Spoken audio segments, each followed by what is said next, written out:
আসসালামু আলাইকুম রহমতুল্লাহ। প্রিয় দর্শক ভাইরা, ঈদের ছুটিতে বাড়িতে আসলাম। এটা হলো আমাদের বাড়ি।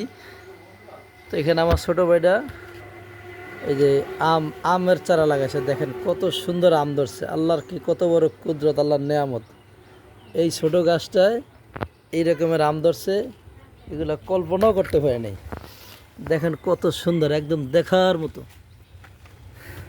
দেখেন কত সুন্দর আম ধরছে গাছটায়। আল্লাহ পাক যে অনেক কিছু দিতে পারে, প্রমাণটা দেখেন কত সুন্দর। এই হলো গাছ, এই হলো গাছই কোন গাছ। এত সুন্দর আম ধরছে। এটা আমার মনে হয় রূপালি না, ফজলি আম হবে মনে হয়। ফজলি আম হবে, আমগুলো আরও বড় হবে, এখনও পাকে নাই। তো সকলে ভিডিওটা শেয়ার করবেন।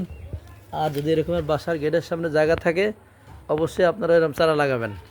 আম গাছ লাগাবেন, তার এই খেজুর গাছ লাগাবেন, নারকেল গাছ লাগাবেন। অনেকগুলো ফল হবে, ছেলে মেয়েও খাইতে পারবে, এলাকার বাসীও খাইতে পারবে। দর্শক ভাইরা, ভিডিওটা অবশ্যই শেয়ার করে দেবেন, অন্যকে দেখার সুযোগ করে দেবেন। আসসালামু আলাইকুম।